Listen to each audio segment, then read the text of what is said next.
Mesdames, Messieurs, bonjour et merci d'être connectés sur Kivu Morning Post. Bienvenue dans l'actualité du jour. Nous allons commencer à Goma. La société civile du quartier Ndosho alerte sur une montée de l'insécurité dans la partie ouest de la ville en 2024. Des porteurs d'armes mettent en mal les habitants et les sons des balles est devenu fréquent selon Josué Nsibiro, président de la société civile, à suivre dans l'actualité du jour. Et puis des images partagées sur les réseaux sociaux suggèrent la destruction d'un drone des forces armées de la République démocratique du Congo par le M23 Kibumba. L'information suscite la tension et soulève des questions sur la situation dans la région. Nous aurons donc le temps de suivre un reportage complet par rapport à cette question. Et puis nous allons nous rendre à Nituri. Immaculé Toumave, déplacé vivant au site de Djaïba, survient aux besoins de sa famille de 12 personnes avec un capital de $13. Elle a été contrainte de quitter son village en raison des attaques répétitives de miliciens. Un reportage de notre permanent dans la région, Isaac Bingeve, sur la situation des déplacés à suivre dans l'actualité du jour. Messieurs et dames, vous êtes nouveaux, pour ne rien rater sur Kivu Morning Post, n'oubliez pas de vous abonner.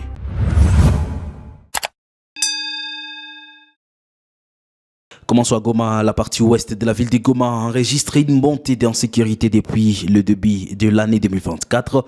Alerte de la société civile du quartier Ndosho, Josué Nsibiro, indique que des porteurs d'armes mettent en mal les habitants de toutes les cellules composant les quartiers Ndosho. Selon le président de la société civile, il ne se passe plus une seule nuit sans que le crépitement des balles ne soit entendu dans cette partie de la ville de Goma. Ici, suivez Josué Nsibiro. Chez les journalistes, nous avons un problème au niveau de notre quartier Ndosho, puisque chaque jour il y a crépitement de balles et on ne sait pas ceux-là qui sont en train de faire ça. À partir de 20h jusqu'à 21h, aujourd'hui, dans la cellule de Mounanira, il y a un crépitement de balles. Et au niveau de Balindu, Balindu c'est précisément au quartier Ndosho, c'est dans l'avenue Maman Elisabeth, où il y a un crépitement de balles. Avenue Ouassam, il y a un crépitement de balles.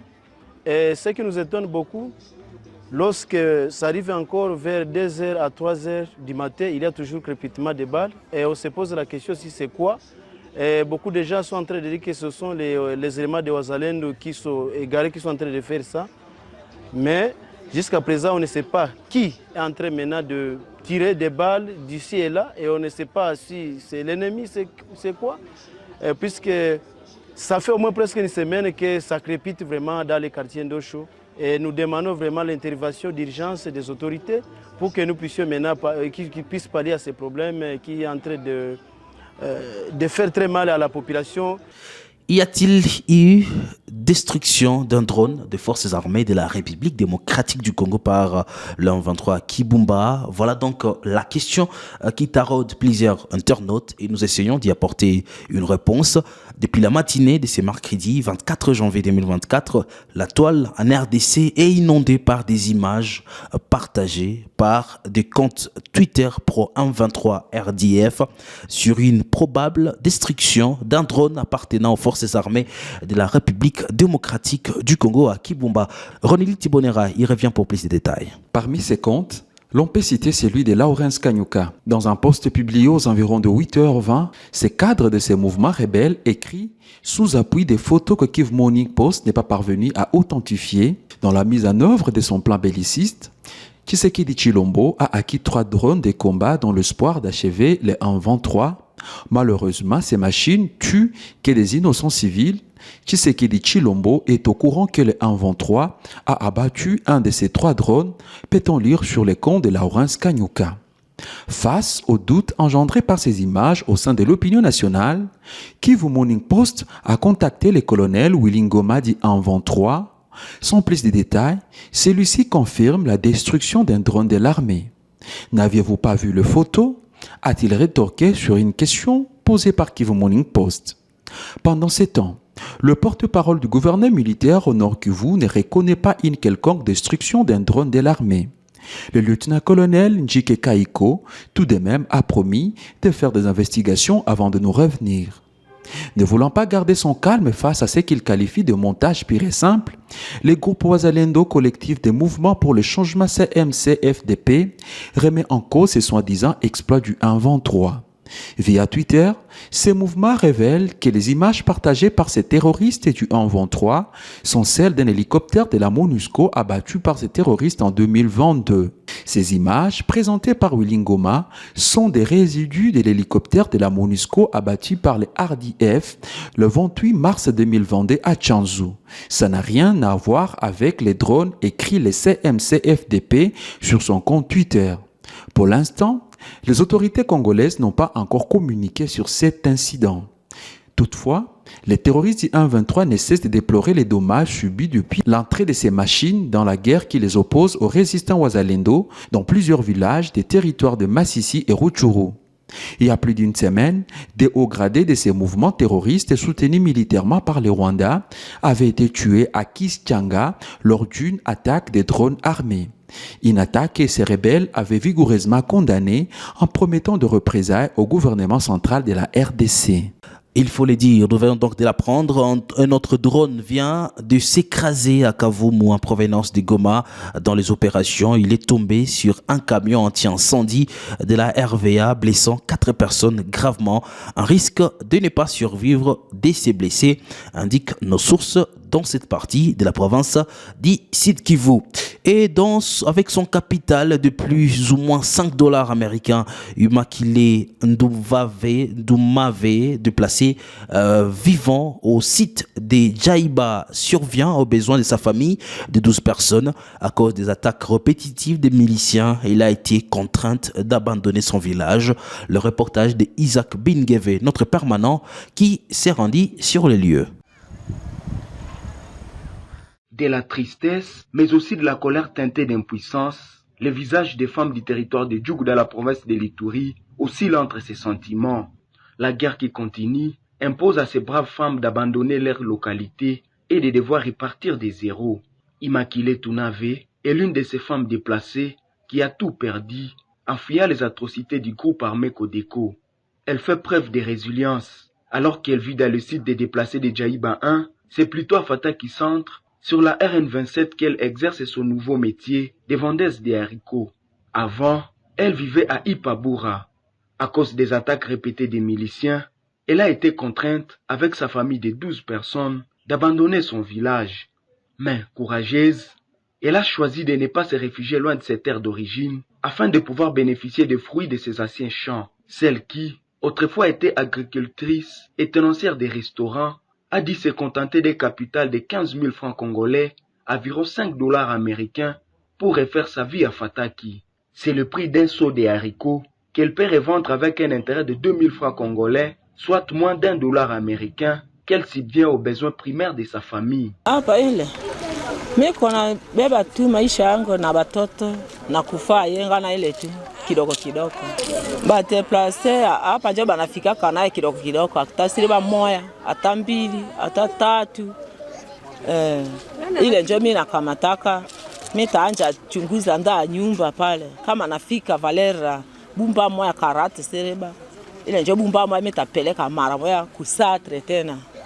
Depuis le début de l'année 2024, plus de 10 attaques armées ont été rapportées dans les territoires de Djougou et plus de 3 dans la zone de Fataki. C'est ici qu'Immaculée Tunave vit avec ses 11 enfants et son mari Jacques-Gaston Lubanga qui fut chef du village Ipabura. Elle n'a pas oublié son autre enfant tué lors de cette interminable guerre dans les territoires de Djougou. Radonnou à Béni, à présent, 5 civils tués et 3 combattants ADF neutralisés par les forces armées de la République démocratique du Congo lors d'une nouvelle incursion de ces terroristes la soirée de mardi 23 janvier 2024 à Ngité, près de Mavivi, une localité située à une dizaine de kilomètres de la ville de Béni en province du Nord Kivu. Cette attaque est signée dans cette zone après plus ou moins 5 ans d'alcalmie. Le porte-parole du secteur opérationnel Sokola en Grand Nord, le capitaine Anthony Mwalushai, indique que cette situation a sémé une panique généralisée et les déplacements massifs de la population de cette entité vers les endroits supposés sécurisés. On l'écoute dans cet élément. Poursuivant l'ennemi, le FARDC ont eu à récupérer un jeune homme qui était kidnappé par ces derniers. Bien qu'il est ressorti là-bas avec des blessures, nous l'avons vite ramené à notre dispensaire militaire, là où il est en train de suivre les soins, mais sa vie est hors de danger. Seulement, nous déplorons également les déplacements massifs. C'est normal que la population, la nuit, avait peur des restes en Guité, mais le commandant secteur opérationnel Sokola Incra Nord, avec son état-major, est arrivé ce matin à Nguité pour prendre des dispositions sécuritaires avec les troupes déployées sur place et mettre en place d'autres mécanismes pouvant contraigner les terroristes qui sont visibles dans cette zone. Voilà pourquoi nous avons déployé des unités partout pour traquer cet ennemi. En sport, nous allons donc rejoindre Georges Benmouima, que nous allons prendre donc en direct pour revenir sur cette rencontre entre la République démocratique du Congo, la RDC, affronte la Tanzanie dans la ville de Korogo cet après-midi lors de la 3e et dernière journée de la phase finale de la Coupe d'Afrique des Nations. Georges Benmouima, vous portez déjà le maillot de la sélection nationale de la République démocratique du Congo. Croyez-vous que les Léopards vont vraiment s'en sortir lors de cette rencontre? C'est très logique, Blaise. Vous savez, les Léopards sont désormais en confiance depuis leur match nul face au Lion de l'Atlas du Maroc. Ils se sont mis en confiance.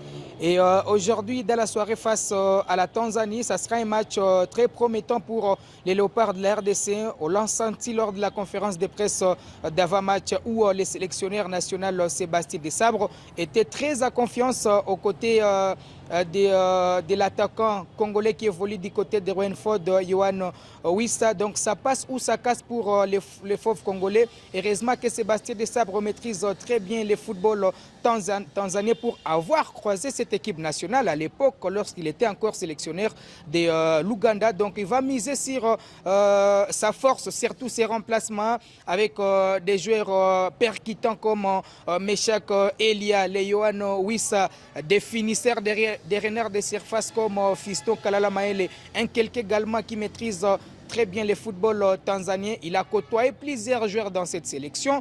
À l'époque, quand il jouait dans la formation des Young Africans de la Tanzanie. Donc pour les Congolais, c'est un match très capital. Mais il ne faudra pas se méfier de cette équipe de la Tanzanie puisque depuis le début de cette 3e journée, il n'y a pas en tout cas de petites équipes. Quand c'est une équipe de la Mauritanie qui élimine l'Algérie, c'est déjà un signal fort pour les fauves congolais. Je vais donc vous garder, Georges Benmouima. Êtes-vous d'accord? Parce que ça circule en tout cas sur les réseaux sociaux. Êtes-vous d'accord avec ceux qui soutiennent la titularisation de Cédric Bakambu après son penalty raté contre le Maroc? Nombreux ne seront pas d'accord avec moi, mais moi je pense que l'important serait de donner encore la chance à Cédric Bakambu. Vous le savez, c'est quelqu'un qui a beaucoup servi le football congolais. Actuellement, c'est le 3e meilleur buteur de la sélection nationale après Dieu Merci Mbokani et Trésor Mputu.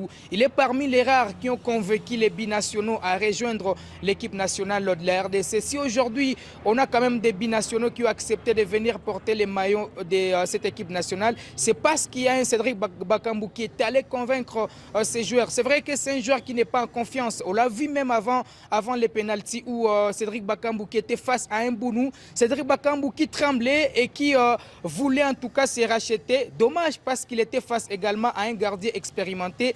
Et dans la séance fatidique des tirs au but, c'est un gardien également qui s'impose. Et arrêter des pénaltys fait partie des registres des Bounou. Donc pour permettre à Cédric Bakambu de se relancer, de sortir sa tête de l'eau, c'est de lui donner sa chance.